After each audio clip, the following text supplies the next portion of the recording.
Donc, autour de l'écran ce matin, nous avons des ingénieurs régionaux de différentes régions, justement, pour mieux répondre à vos questions. Donc, Manon Boissière pour la région Centre, Yves Pousset dans l'Est, Sylvie Nicolier le Sud-Ouest, Aude Carrera pour le Sud-Ouest également, et moi-même, Anne-Monique Baudilis pour l'Ouest. Donc n'hésitez pas, quand vous nous poserez vos questions, à bien indiquer votre nom et surtout la région dans laquelle vous venez pour qu'on puisse bien cibler les réponses, justement. En appui aussi, il n'apparaît pas à l'écran, mais nous avons Damien Brun, spécialiste du désherbage mécanique, qui nous aidera à répondre au mieux à vos questions. Donc avant de démarrer, quelques informations pratiques. Comme pour l'ensemble des webinaires Arvalis auxquels certains ont peut-être déjà participé, donc vous recevrez une enquête d'évaluation un petit peu après cette session. Donc on vous remercie déjà d'y répondre, de prendre le temps d'y répondre. Cela nous permettra de nous améliorer pour les prochaines sessions. Et puis vous aurez aussi possibilité de consulter cette présentation en replay sur notre chaîne YouTube. Donc Valérie Bonneau est la personne qui vous a envoyé tous les éléments pour vous connecter à ce webinaire et qui reste votre lien en cas de questions pratiques autour de cet événement. Et je vais d'ores et déjà présenter le programme de la séance. Donc nous allons avoir trois temps dans ce webinaire. Un premier temps très rapide autour de quelques actualités réglementaires. Ensuite, une séquence d'une demi-heure environ sur tout ce qui est désherbage mixte dans le maïs et comment optimiser la combinaison du chimique et du mécanique. Avec un focus en fin de séance sur quelques pistes d'avenir autour du désherbage du maïs. Et enfin, nous terminerons par un point sur quelques adventices difficiles, que ce soit des graminées ou des datura.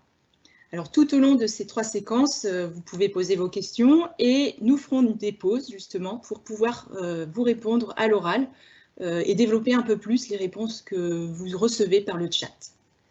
Donc, sans plus tarder, nous allons ouvrir la première séquence autour de la réglementation et je passe la parole à ma collègue Sylvie Nicolier. Oui, merci Anne-Monique.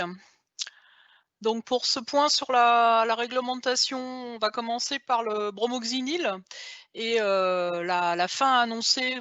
D'ores et déjà, on a les dates pour ce produit de contact qui nous aide quand même dans pas mal de stratégies. Donc je vous rappelle les produits concernés, ils ne sont pas exhaustifs sur le bromo solo parce qu'il y a beaucoup de spécialités. Donc l'emblème, le Raja, l'emblème Flow, le bromolia, etc. Et puis les bromos associés sont concernés également, tels que l'oxo et l'hydris.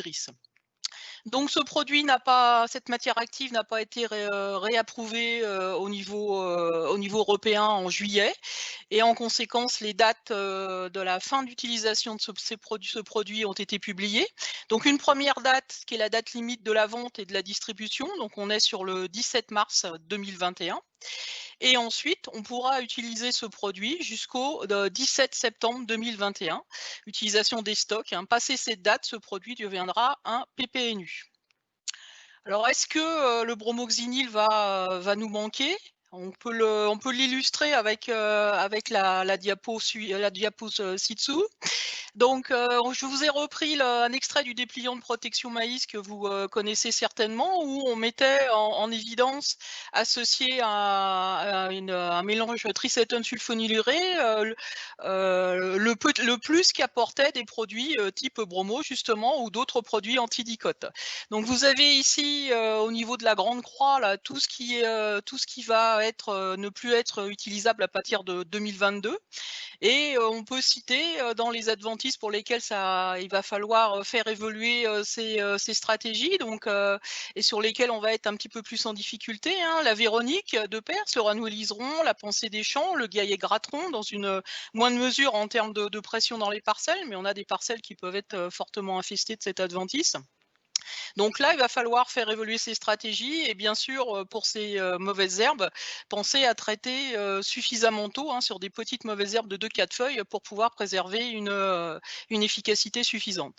Le bromoxynil était aussi utilisé sur des adventices type dicote un peu développées dans des associations de rattrapage aussi pour faciliter l'efficacité et avoir une meilleure action. Et c'est un des modes d'action type qui n'était pas systémique, hein, un mode d'action de contact qui disparaît de notre catalogue. En faisant évoluer ces stratégies, on devrait pouvoir s'en sortir. Autre point que l'on souhaitait évoquer avec vous, qui est un point d'évolution sur la matière active prosulfuron, hein, qu'on peut retrouver dans les produits PIC ou Casper. On était jusqu'à présent sur une restriction d'emploi d'1 an sur 3. Et cette restriction évolue. Donc, en fait, on passe maintenant sur une limite de dose, qui est la dose de 20 grammes de prosulfuron, tous les 3 ans. Ce qui veut dire qu'on peut très bien appliquer du prosulfuron tous les ans sur une parcelle, à partir du moment où on ne dépasse pas cette dose de 20 grammes de matière active. Donc, ça apporte quand même une souplesse en termes d'utilisation. Ça reste complexe en termes d'enregistrement, hein, pour les producteurs, mais ça peut quand même permettre d'apporter des solutions, justement sur les codes difficiles qu'on a évoqués précédemment, sur ces parcelles. Par contre, un rappel, hein, on est certes sur du 20 grammes sur 3 ans, mais on reste sur la dose maxi au niveau AMM de 15 grammes par hectare et par an de prosulfuron. Donc il faut bien, sur les 3 ans, c'est 20 grammes et sur une année donnée, c'est 15 grammes maxi. Voilà pour ce point réglementaire. Il n'y a pas d'autre chose en catalogue pour l'instant. C'est désormais Manon Boissière qui va prendre la parole pour la première séquence autour des stratégies et l'optimisation des stratégies qui associent à la fois du mécanique et du chimique. Merci Anne-Monique. Donc, pour commencer cette séquence, on va commencer par parler d'une synthèse qui a été réalisée l'an dernier. Donc, une synthèse qui prend des résultats d'essais en désherbage mixte, donc réalisée par l'Institut, mais également avec des partenaires, donc au sein de réseaux régionaux. Donc, c'est une synthèse qui prend des essais réalisés en majorité en Centre-Val de Loire, Normandie, Auvergne, Bretagne et Pays de la Loire. Donc, on a 63 essais au total qui ont été réalisés au sein de cette synthèse. Donc, depuis 2005, on a travaillé avec des essais qui comprenaient donc de la herse et du binage. Et depuis 2009, on a réalisé des essais avec du désherbage donc localisé sur le rang. Donc, c'est une technique qu'on fait maintenant dans nos essais et qui répond donc à l'évolution du matériel et aussi l'évolution du guidage, et qui permet donc une diminution d'application des produits phytosanitaires de l'ordre de 70%. Alors, pour illustrer les résultats de cette synthèse, on a donc avec ce graphique les résultats d'efficacité pour chaque modalité qu'on a testée. Donc, ce sont des modalités non exhaustives, des stratégies non exhaustives, il en existe bien sûr d'autres. On a classé ces stratégies en 3 catégories, donc tout chimique, mixte en post et mixte pré puis post. Donc, au niveau de l'efficacité, on se base sur une note sur 7. Donc 7 qui est l'acceptabilité agriculteur. Donc c'est une note qui, en termes d'efficacité, est entre 95 et 97% d'efficacité et qui est notée non préjudiciable pour la parcelle. Donc en termes de nombre de références, on voit qu'au niveau des stratégies, on n'a pas le même nombre pour chaque modalité, mais on peut quand même tirer des enseignements de cette synthèse. Donc si on commence par les références en tout chimique, on voit qu'on a 2 stratégies qui sont sécurisantes. Donc on a le double post en plein et le pré-plein suivi du post en plein. Donc c'est 2 stratégies qui amènent des efficacités intéressantes du coup en tout chimique. Si maintenant on veut réduire l'application des produits dans notre stratégie, on a une stratégie pré-rang suivie du post-plein qui permet de réduire l'application de produits et qui est relativement intéressante. L'efficacité sur l'inter-rang va être en fonction de la date d'application, du moment d'application du post-plein, du rattrapage en post.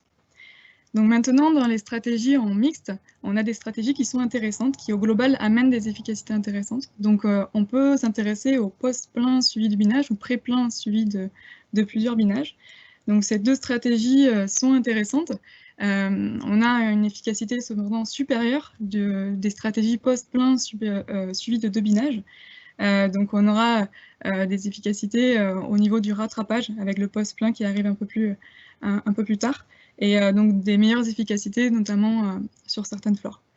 La stratégie binage suivie du post en plein est intéressante l'efficacité sur le rang va dépendre du moment d'application du poste plein, qui en fonction du stade d'évolution des adventices et de la parcelle en elle-même, va avoir des efficacités qui vont varier. Donc voilà pour un premier résumé des stratégies en fonction de leur efficacité. On va maintenant passer donc à l'efficacité par type de flore, donc en commençant par les dicotylédones dites classiques, donc amarante, kénopodes blanc, morel noir, renouée persicaire, pour exemple. Donc on a dans des stratégies qui fonctionnent globalement bien pour ce type de flore. Cependant, on a donc certaines modalités, comme par exemple un binage suivi du poste en plein, qui vont avoir une efficacité donc insuffisante. Donc on arrive trop tardivement en rattrapage et donc l'efficacité s'en ressent sur le rang. De même, les modalités pré-rang, pré-plein suivies de 1 à 2 binages amènent des efficacités plutôt faibles, donc notamment sur le rang. Il aurait fallu un autre passage en chimique pour compléter cette modalité-là. Donc on va comparer maintenant avec les efficacités sur dicotylédones dites difficiles, qui sont donc l'ambroisie, le datura, la mercuriale, renouée liseron, renouée des oiseaux. Donc on a des stratégies en chimique qui fonctionnent donc très bien, par exemple le double poste en plein, avec des efficacités, des modes d'action différents des produits et qui amènent une efficacité intéressante. De même, les modalités poste plein suivies de binage sont également une modalité intéressante. Cependant, quand on regarde les stratégies pré-plein ou pré-rang positionnées, suivies de plusieurs binages, on voit que là, sur le rang, on va être sur des efficacités insuffisantes, faibles et insuffisantes.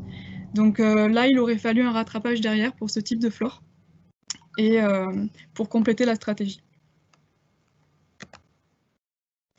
Enfin, au niveau des graminées, donc si on compare, on voit qu'il faut donc un double poste en plein ou une application sur le rang pour ce type de stratégie, pour ce type de flore, et rattraper derrière avec du binage. Mais voilà, un positionnement en chimique est essentiel pour démarrer. Et on voit que les modalités avec une herse amènent des efficacités moyennes et voire faibles.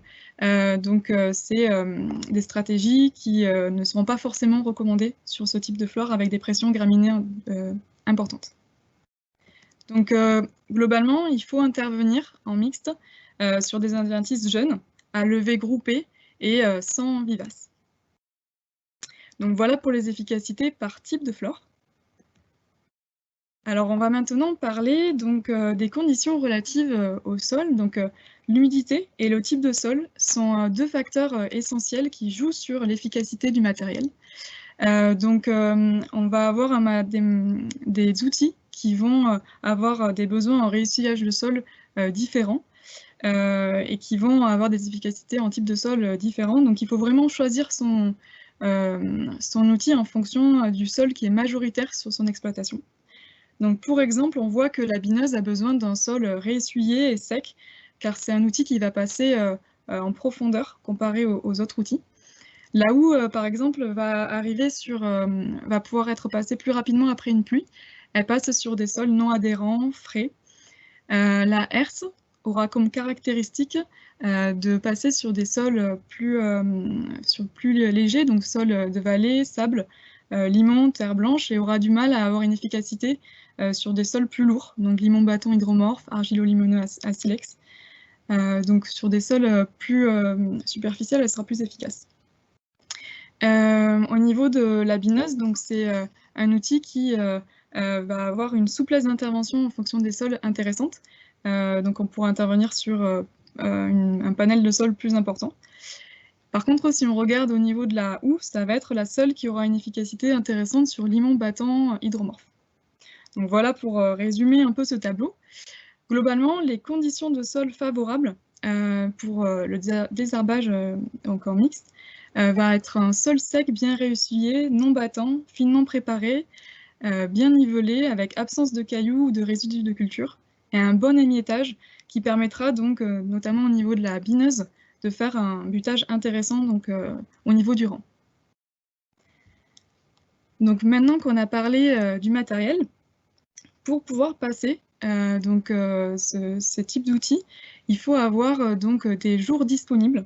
Donc c'est une variable importante qu'on prend en compte au sein de l'Institut, notamment dans un modèle qu'on a développé qui s'appelle GDispo.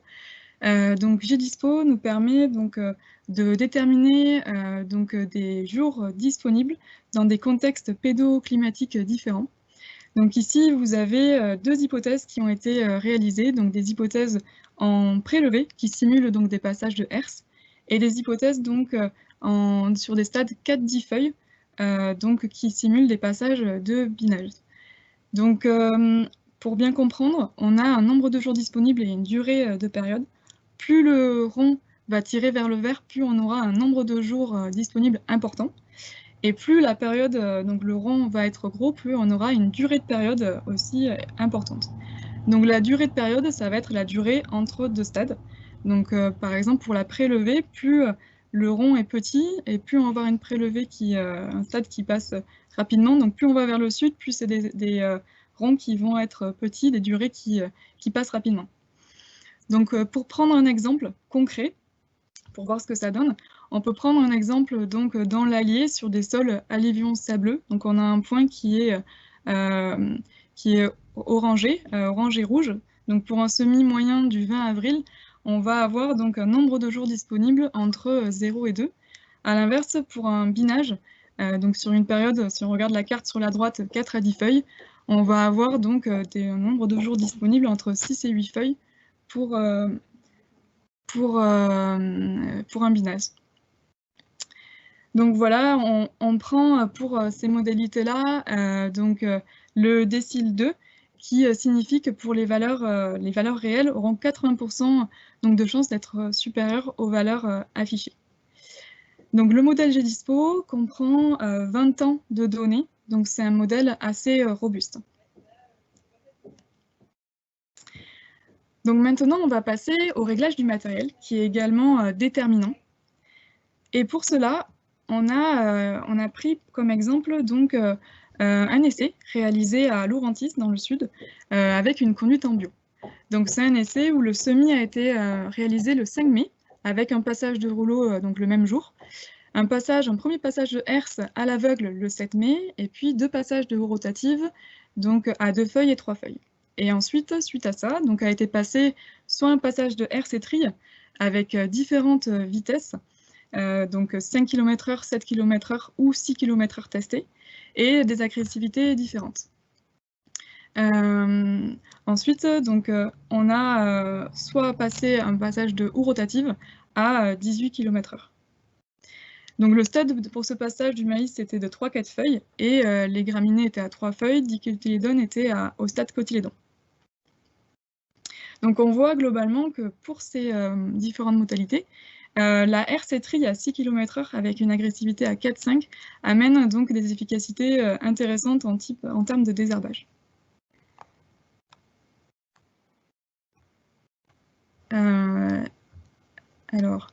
Globalement, dans les modalités en mixte, l'agressivité plus la vitesse d'avancement élevée procure le plus d'efficacité.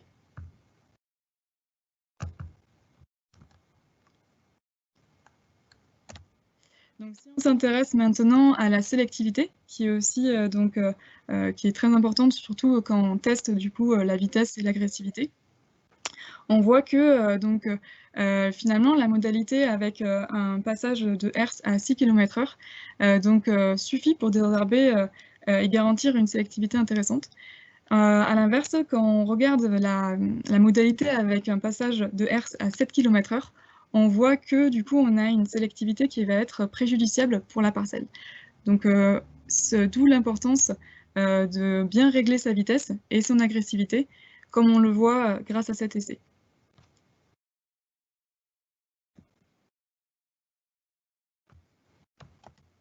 Donc on va maintenant passer à la diapo suivante, donc comment optimiser le désherbage sur le rang. Alors.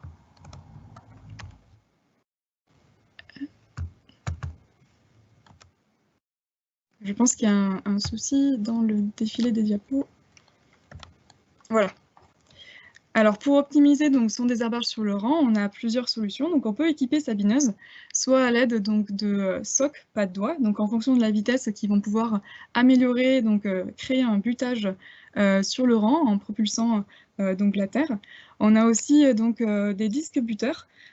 Donc, l'intensité du butage est ajustée par le réglage des angles d'attaque. On peut aussi donc adapter sur la bineuse donc, des doigts cresse ou des brosses. Les doigts cresse, ce sont des disques en étoile, donc semi-rigides, qui vont arriver sur le rang avec un angle de 45 degrés et donc améliorer l'efficacité du binage. Donc les brosses ont le même système, elles sont cependant moins rigides que les doigts. Et derrière, on peut également, sur la bineuse, derrière les socs, mettre des dents d'étrille, donc qui vont également émietter donc, les mottes créées et au niveau des racines, donc les exposer et du coup avoir un dessèchement plus important.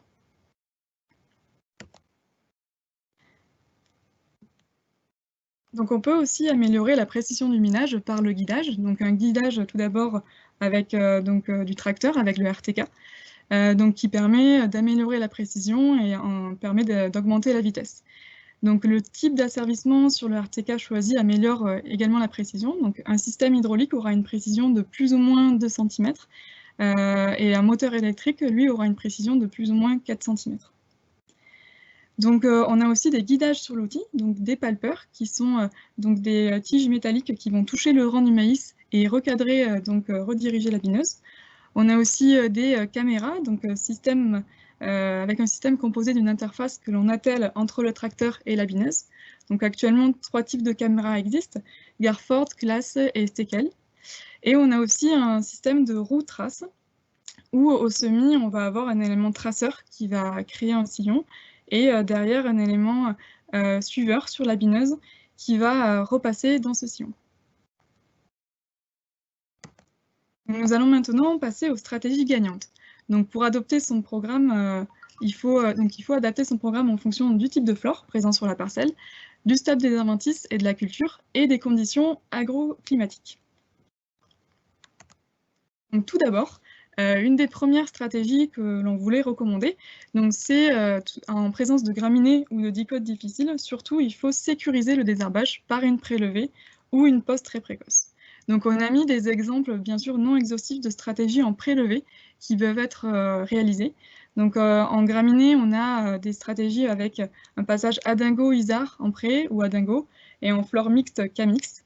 Et si maintenant on parle de passage de RC-tri, donc il faut surtout passer avant le stade 2 feuilles des adventices, et pour des fortes pressions graminées, uniquement sur semis tardif, donc passer en pré-semis ou à l'aveugle, en prélevé, et rattraper dès les premières relevées.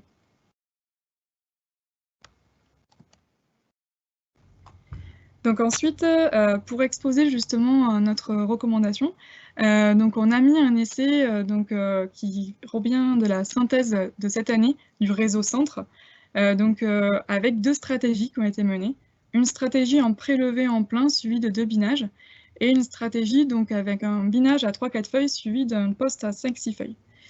Donc ici, on voit que pour un essai à Mériès-Bois, donc dans le Cher, avec une très forte densité en panique, on a donc une efficacité sur le rang qui a largement baissé si on utilisait seulement la deuxième modalité, donc sans passage de prélevé.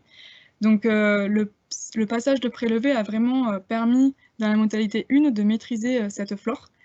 Donc dans une stratégie mixte, démarrer surtout de préférence avec un passage herbicide en plein, rattrapé mécaniquement. Donc ensuite, au niveau des stratégies, on voulait vous présenter ces résultats également, où on a 3 stratégies avec à chaque fois une prélevée apposée sur le rang. On voit ici que dans les différents rattrapages qui sont réalisés, le binage suivi d'un rattrapage en poste en plein amène la meilleure efficacité. Donc globalement, terminer le rattrapage par un passage chimique permet de sécuriser le désherbage sur l'interrang et de maîtriser les relevés. Globalement, en désherbage mécanique, positionner tôt le premier passage est important pour ne pas pénaliser l'interrang.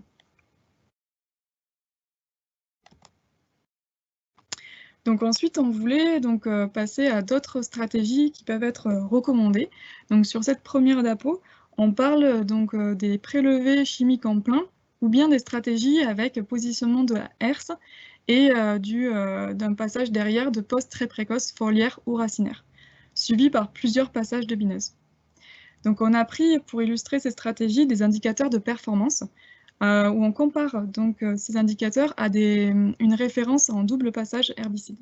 Donc pour le coût moyen, on est globalement similaire en termes de coût aux références double passage herbicide. Cependant, en termes d'IFT, on va baisser la valeur IFT et on va par contre augmenter le nombre de passages. Donc ce qui va rendre peut-être délicat ces stratégies en fonction du nombre de jours disponibles, comme on le parlait précédemment, et de la possibilité pour l'agriculteur d'intervenir.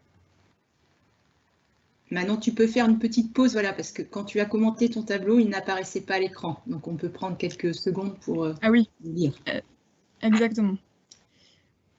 Donc voilà, c'est un tableau qui reprend donc, les indicateurs de performance, comme je l'ai expliqué tout à l'heure, avec donc au niveau coût moyen, on reste globalement sur des coûts similaires. Cependant, en termes d'IFT, ça va être avantageux, mais par contre, le nombre de passages va augmenter.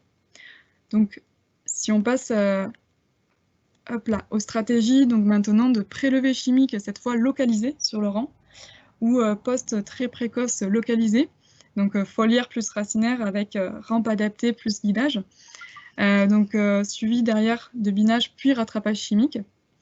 On a cette fois un coût moyen qui augmente par rapport à la référence en double passage herbicide, un IFT qui va diminuer, et par contre, on augmente également le nombre de passages, comme on le voyait précédemment.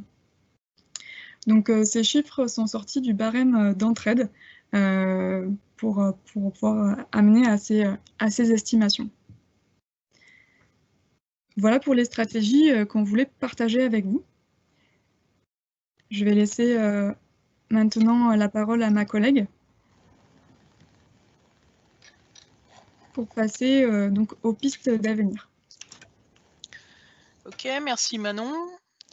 Donc, on va vous évoquer deux pistes d'avenir sur lesquelles nous travaillons. Une partie désherbage électrique, donc une partie un petit peu originale, et puis une partie d'application localisée à partir d'une carte de positionnement des adventices. Donc, première partie, le désherbage électrique, donc, qui est travaillé par notre collègue Benjamin Collin sur la Digiferme de Saint-Hilaire. Voilà, donc avec un outil qui est fabriqué par Zasso. Alors c'est un prototype, hein. On l'a déjà testé pendant 2 ans sur de l'interculture. Là, on vous présente la première année en termes de désherbage du maïs. Comment ça marche très succinctement. Donc on est sur un outil où on transforme en fait l'énergie du moteur, l'énergie mécanique de la prise de force en courant via une génératrice et un transformateur qui produit du courant à haute tension et à haute fréquence. Ce courant est envoyé dans des petits palpeurs qui vont en fait toucher les mauvaises herbes qui sont sur l'interrond. Là, on désherbe que l'interrond parce qu'en fait, ce n'est pas sélectif. Donc, si on touche la culture, on va la désherber aussi, ce qui n'est pas le but. Donc, on touche avec ces palpeurs, on envoie le courant dans la plante. Donc, ça passe par la partie verte et ensuite, ça descend vers les racines. Et le courant ensuite est diffusé dans le sol. Donc, on a aussi au niveau de cet outil à l'avant là une prise de terre en fait qui permet qu'on ait un circuit fermé. Donc ça demande quand même un peu de puissance, en gros 50 chevaux au mètre. Voilà pour la description succincte de cet outil. On va voir quelques photos juste après. Donc en particulier en bas à gauche dans l'ellipse orange, là vous avez le résultat sur une renouée qui est quand même assez développée. Donc en fait ça fait exploser les cellules. Donc c'est assez radical comme traitement. On est sur des vitesses d'avancement qui sont relativement modestes pour l'instant. On va le voir sur les résultats juste après.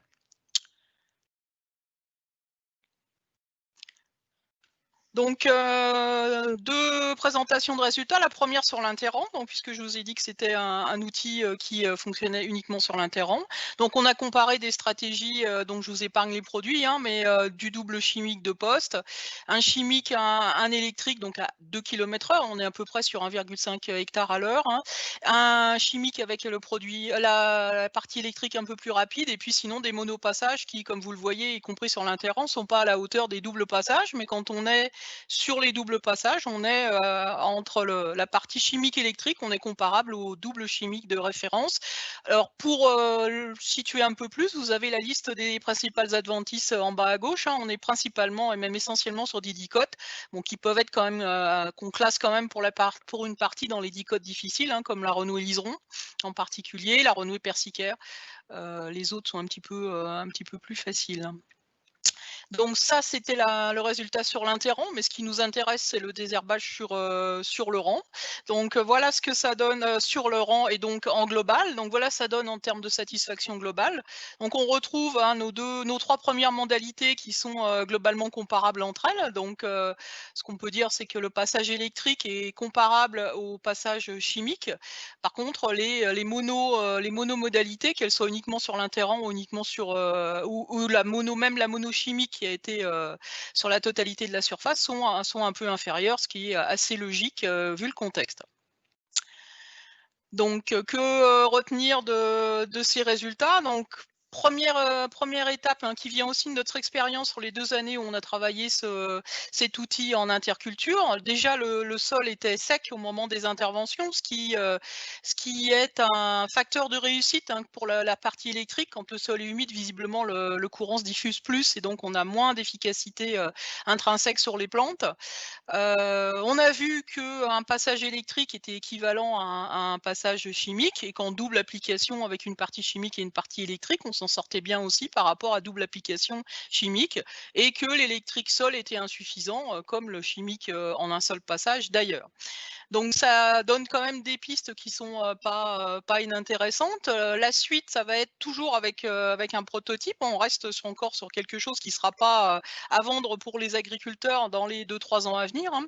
On reste sur du référencement, en particulier sur d'autres adventices, puisqu'on s'était rendu compte aussi les années précédentes que sur graminées, ça semblait un petit peu moins performant que sur les dicotes. Et puis, Benjamin souhaite tester aussi des programmes où on va combiner un maximum, hein, donc entre du chimique, du mécanique et de l'électrique. Donc voilà, ça fait partie des choses qu'il faut regarder, comme toutes les solutions qui nous permettent d'optimiser au mieux les phytos en désherbage sur maïs. Autre façon d'essayer d'optimiser au maximum en restant avec un outil entre guillemets classique qui est le pulvérisateur, c'est la localisation des adventices et ensuite appliquer le produit uniquement sur ces adventices avec le pulvé. Donc pour ce faire, donc cette action qui a été faite sur la Digiferme de Boigneville, et c'est Caroline Desbourbes qui est aux manettes sur ce type d'études qui sont liées à l'agriculture de précision. On a localisé, alors manuellement en l'occurrence, hein, mais évidemment là on est sur un test, on verra à la fin qu'on peut faire autrement aussi.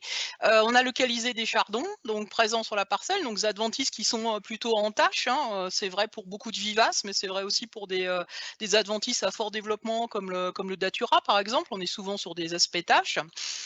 Et l'idée derrière, à partir de cette localisation, c'est de vérifier qu'à partir de la carte qu'on veut obtenir, on va pouvoir faire en sorte que le pulvérisateur et les buses, donc liées au fait qu'on a un pulvérisateur avec des coupures de tronçons, que ces tronçons vont s'ouvrir ou se fermer en fonction de la présence ou de l'absence de mauvaises herbes.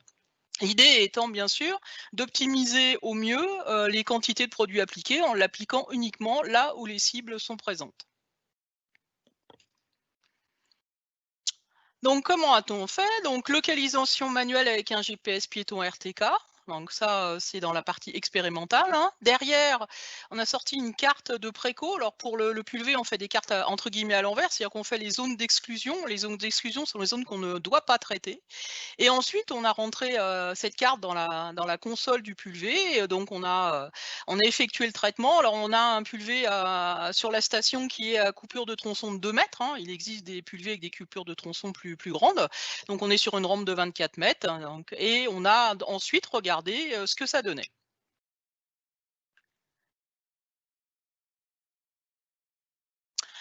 Donc voilà, donc à partir de la carte qui donne plutôt des choses, des patatoïdes, on va dire, le pulvé, lui, il transforme ça en rectangles qui correspondent à la largeur du tronçon et à la longueur, enfin le déplacement qui correspond à la tâche. Donc forcément, on a quand même des zones traitées qui sont obligatoirement plus grandes que les zones de l'adventice, mais elles sont encadrées au mieux. Ensuite, quand on superpose ce qu'a fait le pulvérisateur lorsqu'on est passé dans la parcelle avec les zones de chardon, on se rend compte, ce qui est plutôt une bonne nouvelle, c'est que les tronçons s'ouvrent et se ferment là où il faut, et qu'en l'occurrence, avec nos tronçons de 2 mètres, on a une réduction dans cette parcelle et dans cette situation de 98% de produits utilisés par rapport à un passage qui aurait été effectué en plein. Donc c'est plutôt pas mal. Ce qui est important aussi, je pense, de dire, parce que des tronçons de 2 mètres, c'est quand même quelque chose qui est pas forcément très répandu. Évidemment, plus le tronçon est petit, plus il est facile de respecter la taille des zones des adventices, mais on peut voir ici que dans des simulations qui ont pu être faites, si on a des tronçons de 4 mètres, ce qui est quand même un peu plus classique, on aurait traité quand même dans cette parcelle que 10%, ce qui est quand même pas mal. Et même avec la rampe de 24 mètres sans coupure de tronçon, on est à peine 30% de la parcelle traitée, donc c'est quand même aussi quelque chose qui permet d'optimiser au mieux le produit appliqué. Donc en conclusion de cet essai, puis un petit peu de perspective, en conclusion de l'essai déjà, donc vous avez vu, on peut faire à partir d'une carte, on repère les adventices, quel que soit le moyen, et on peut faire une carte qui va dire au pulvérisateur d'ouvrir ou de fermer les tronçons que l'on a en sa possession en fonction de la présence des adventices. Donc ça, c'est possible, vous avez vu que c'était même possible avec un pulvé classique, sans coupure de tronçon. Donc ça, c'est déjà une bonne nouvelle. En perspective, l'idée, évidemment, c'est d'automatiser la détection d'adventices, hein. Ça permet quand même de réduire significativement les quantités d'herbicides appliqués. Alors, sur des adventices qui font plutôt des tâches, hein, comme je l'ai dit, c'est pas forcément applicable pour toutes les annuelles de la parcelle, mais sur un rattrapage spécifique, ça peut être intéressant. En routine, on peut imaginer des vecteurs de ces capteurs de présence d'adventices sur des drones, sur le pulvérisateur aussi. Je vous donne pour info, mais vous avez certainement vu ça, qu'il existe aujourd'hui, ça existe déjà, hein, la détection en routine d'adventices, en l'occurrence du Datura, par passage de drone. Alors, c'est vulgarisé entre guillemets sur pas mal de cultures destinées à l'alimentation humaine avant récolte. C'est Téléspatiaux qui rend ce service, qui vend ce service. On travaille aussi sur des détections à des stades plus précoces parce que l'idée derrière aussi, ce serait d'associer à des traitements localisés. Donc c'est quelque chose qui avance, hein, cet aspect localisation, et c'est quand même intéressant pour vraiment optimiser les quantités d'herbicides appliqués sur la parcelle, vraiment liées à la présence des adventices. Voilà deux pistes sur le désherbage, en l'occurrence en culture de maïs. Nous allons ouvrir le dernier chapitre qui consiste à faire un point sur des mauvaises herbes plus problématiques. Alors ça va peut-être trancher avec les exposés précédents parce que là, quand on parle de mauvaises herbes à problème, souvent on est obligé de sortir l'artillerie lourde, si je puis me permettre, pour gérer ces flores. Donc un premier focus déjà sur les graminées résistantes et la gestion des raies gras.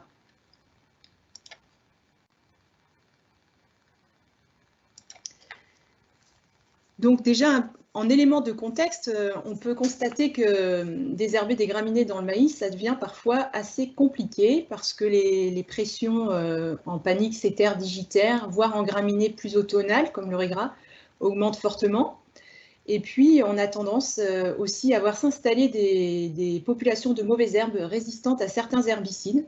Donc, les deux cartes qui sont sur la droite de l'écran vous présentent la dernière estimation des cas de résistance réalisée par l'INRAE pour des molécules du groupe B. Donc, c'est une classification des molécules en fonction de leur mode d'action. Donc, toutes les molécules appartenant à ce groupe B peuvent se voir contrecarrées quand on a une population résistante. Donc de cétaire pour la carte du haut, de digitaire pour la carte du bas. Donc le groupe B, c'est la famille des sulfonylurées et apparenté aux sulfonylurées, hein, pour préciser les choses.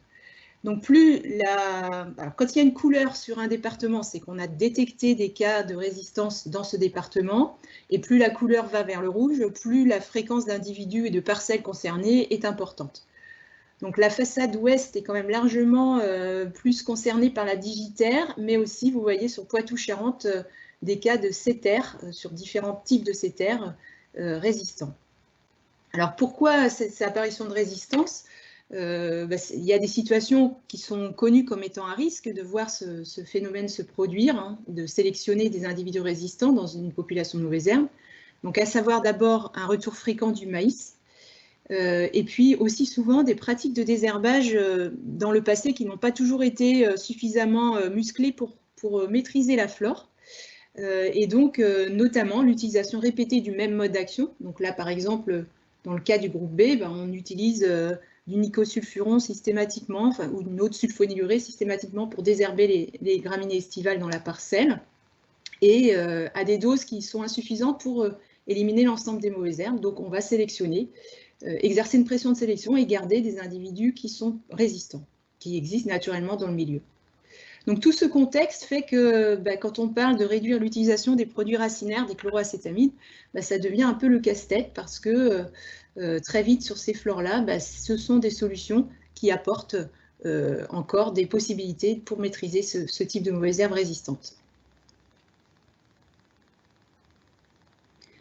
Alors justement, on a travaillé sur des parcelles concernées par l'apparition de résistance. Donc là, dans l'exemple qui est présenté ici, c'est de la sétère en très forte densité, puisqu'on est à plus de 400 sétères par mètre carré.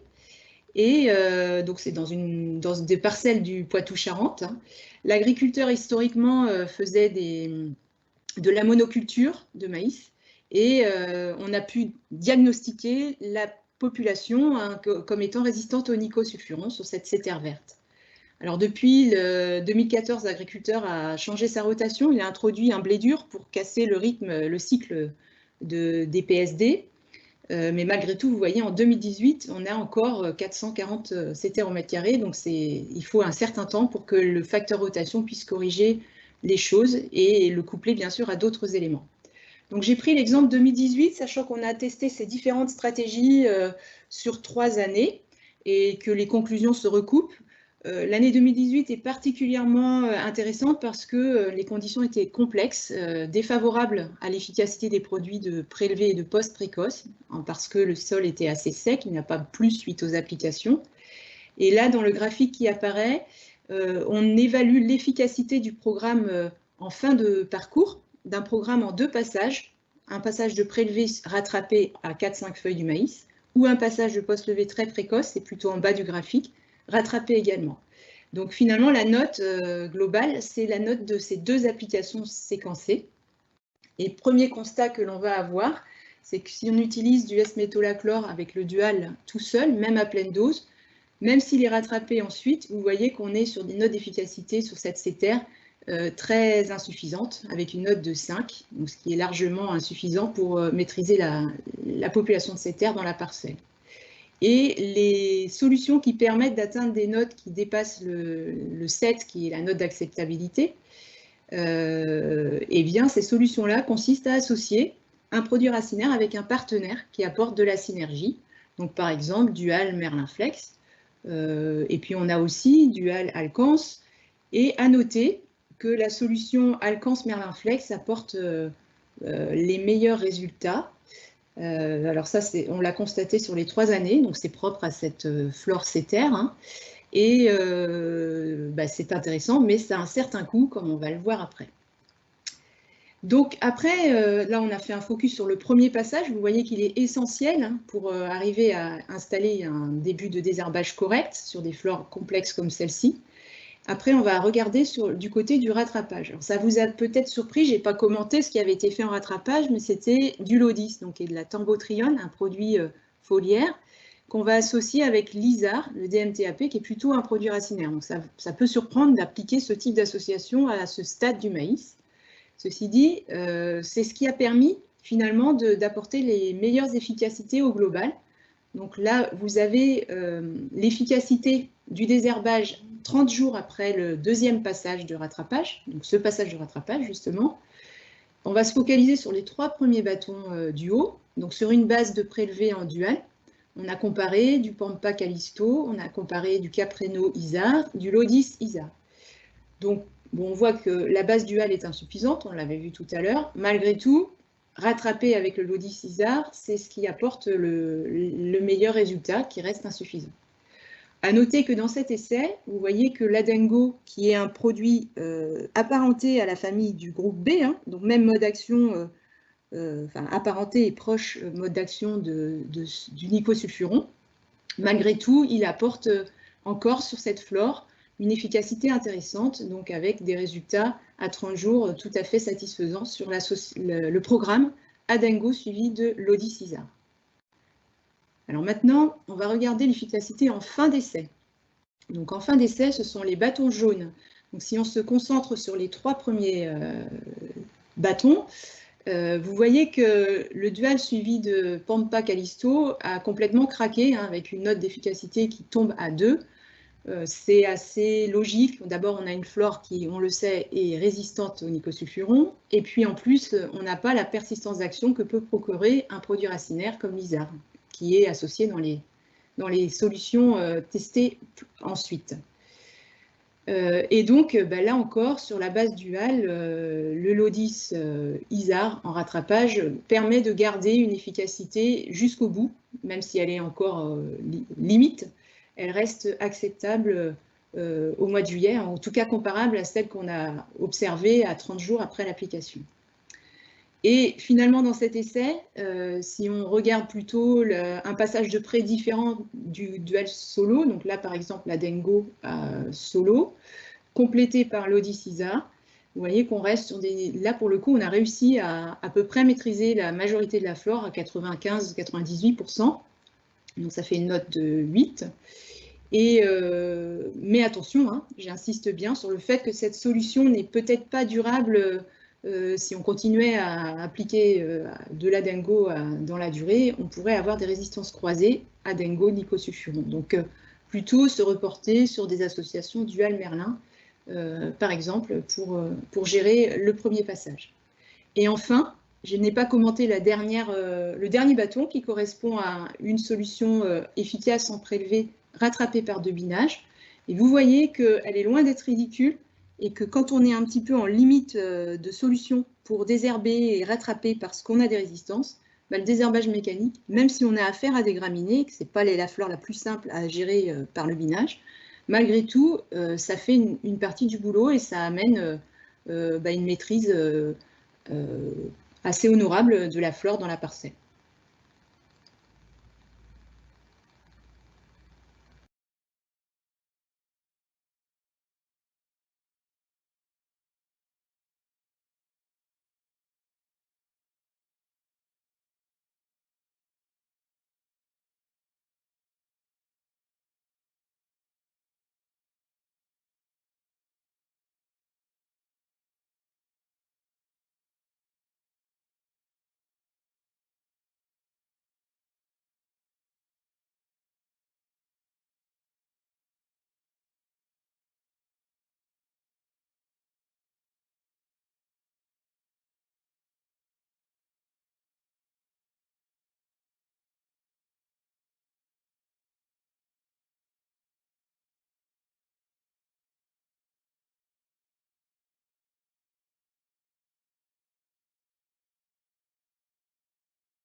Datura. Alors, bien sûr, la chimie, là j'ai mis plein de solutions chimiques, mais ça ne va pas suffire. Vous êtes amené dans ces cas-là à changer les choses pour venir à bout de cette flore résistante. Donc, attention à bien, en amont, avoir pensé, dans la mesure du possible, à introduire une culture d'hiver pour couper le cycle des PSD. Un labour occasionnel tous les 3 ou 4 ans, de manière à enfouir les graines de graminées qui ont une durée de vie assez limitée et un taux de décroissance rapide. Donc le fait de labourer va les mettre à l'abri de la levée. Et des faux semis. Donc qui dit faux semis dit potentiellement retard des semis de maïs. Donc c'est un enjeu à mesurer. Est-ce que j'ai intérêt, compte tenu de la flore très complexe, à retarder ou pas le semis dans ma parcelle? Enfin, vous avez vu que les conditions de la prélevée sont essentielles. Il faut des bonnes conditions d'application. Et c'est bien pour ça qu'on va actionner tous les leviers agronomiques au préalable, parce que vous n'êtes pas assuré de les avoir. Et on voit que la prélevée agit beaucoup dans la gestion de ces flores, ou la post-précoce. Et donc, focus sur le régras, c'est un autre sujet. Ils ne sont pas forcément résistants. On vous a remis sur la diapo suivante les programmes régras qui peuvent être intéressants. Donc, je disais que ce régras, la prélevée est essentielle parce qu'on n'a pas beaucoup de solutions de rattrapage foliaire. Donc là encore, on est assez dosé en chloroacétamide. Malheureusement, on n'a pas trop d'autres choix. Et j'évoquais l'intérêt aussi du lagon qui contient de la clonifène, qui apporte beaucoup sur cette mauvaise herbe régras. Ensuite, en rattrapage, on a des solutions, mais qui sont essentiellement, enfin uniquement, qui reposent uniquement sur l'emploi de sulfonylurée ou de produits du groupe apparenté au sulfonylurée. Donc attention si vous avez un soupçon de résistance. Donc c'est pour ça qu'il faut vraiment s'appuyer sur la prélevée sur régras pour arriver à maîtriser cette mauvaise herbe, sachant qu'en plus elle lève tôt dans le maïs. Et donc si on voit qu'à l'issue de ce passage, on n'a pas encore maîtrisé tous les régras, il ne faut pas hésiter à réintervenir très rapidement, même pas forcément attendre le stade du maïs 4-6 feuilles, de réintervenir en post-levée, parce que c'est vraiment sur des régras jeunes que vous aurez les meilleures efficacités. Voilà, alors je vais passer la parole à Sylvie pour un dernier focus sur Datura, et puis ensuite on pourra prendre une série de questions. Merci Anne-Monique.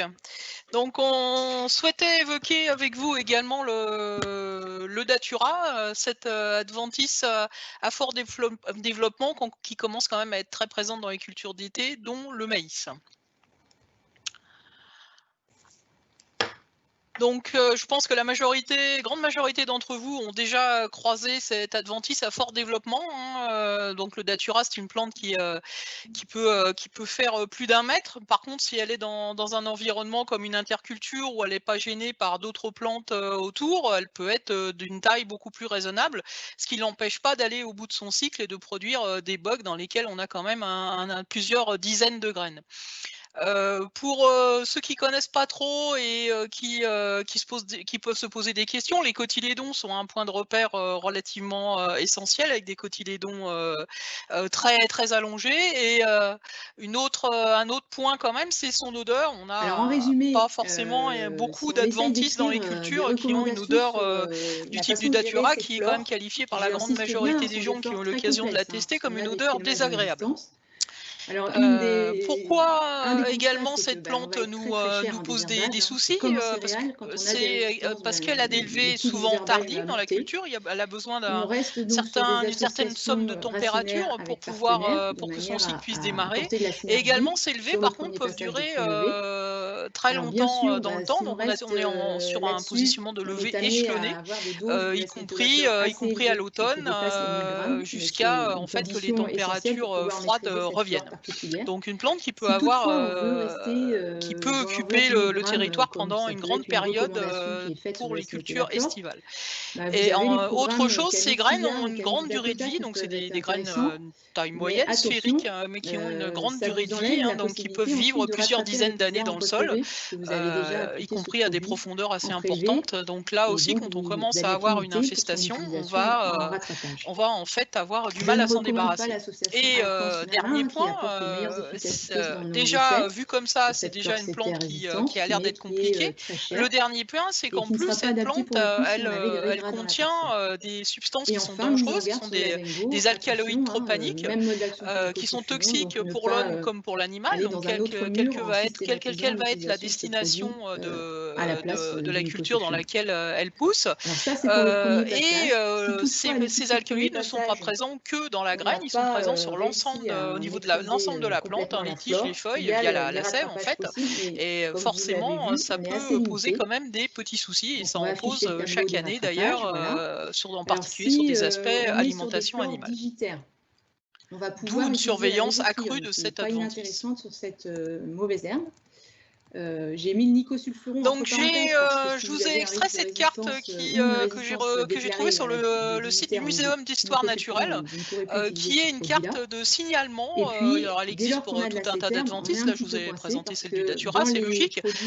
Évidemment, on n'est pas sur la présence exhaustive de toutes les plantes de datura qu'il y a en France, mais ça montre quand même que certes, le bassin historique, on va dire, c'est le sud-ouest, mais qu'aujourd'hui, on a des points dans toutes les régions de France avec plus ou moins de pression, mais en gros il y en a partout.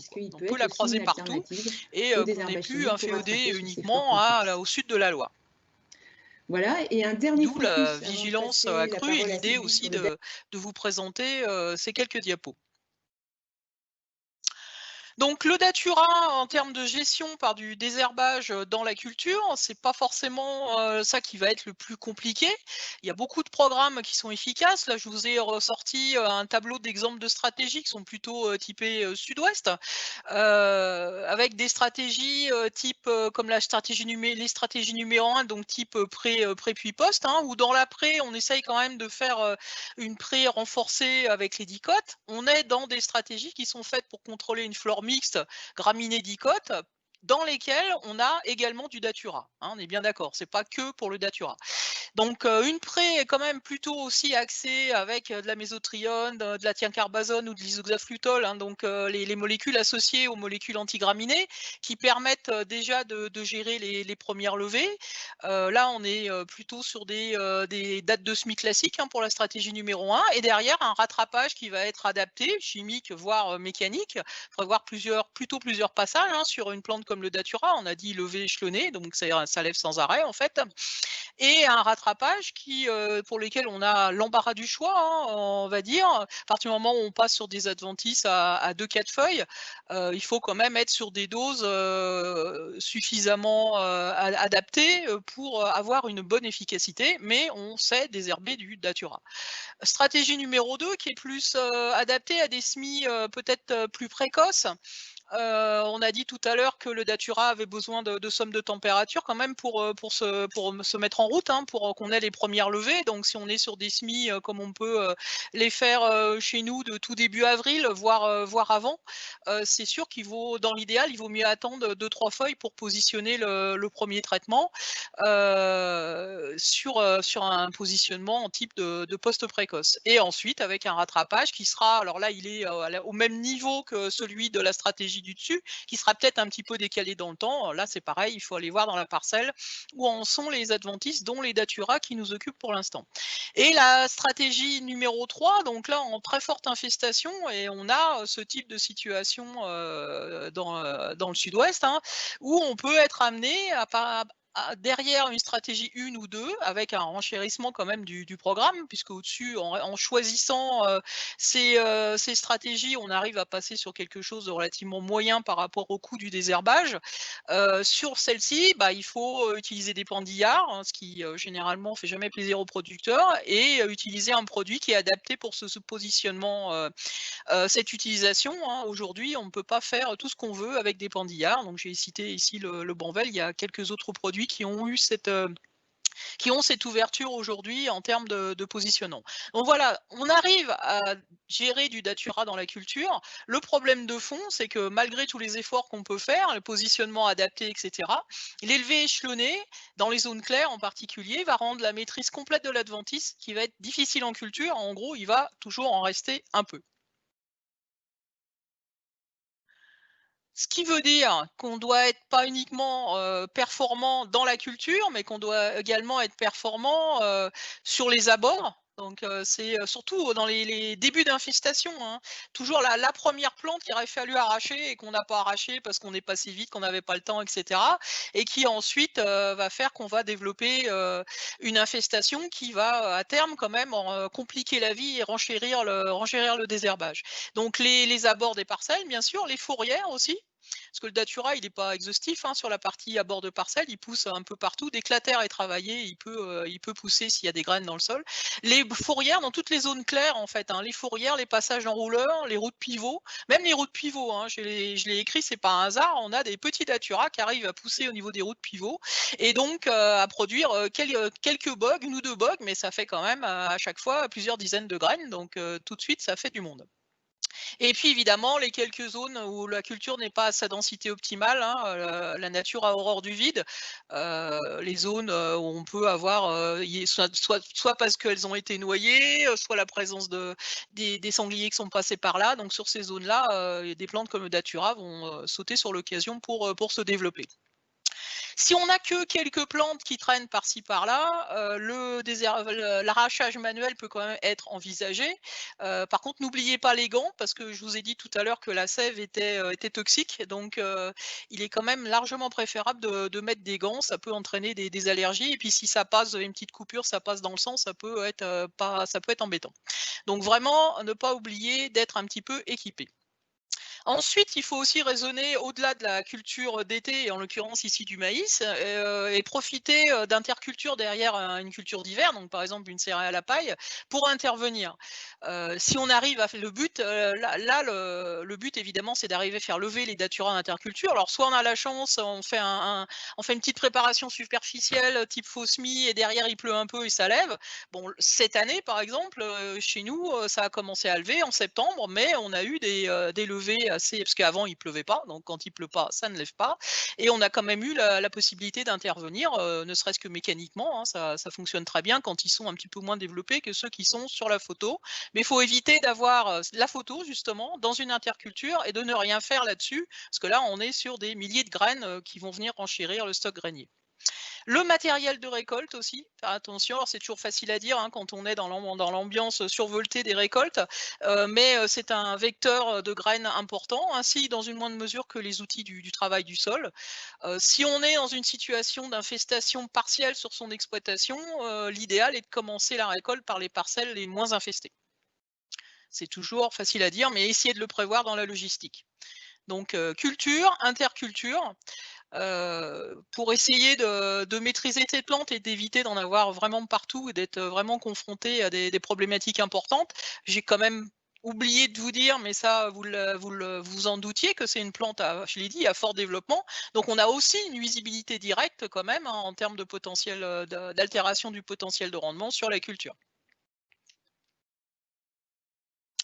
Alors pour en savoir plus, je vous rappelle les 3 épisodes des vidéos d'Arvalis TV qui sont disponibles sur YouTube, hein, qu'on a réalisé avec ma collègue Clémence Aliaga sur le datura. Donc une sur la biologie, une sur les stratégies de désherbage et une, la dernière qui est sortie début d'automne, sur le nettoyage de la moissonneuse et l'interculture.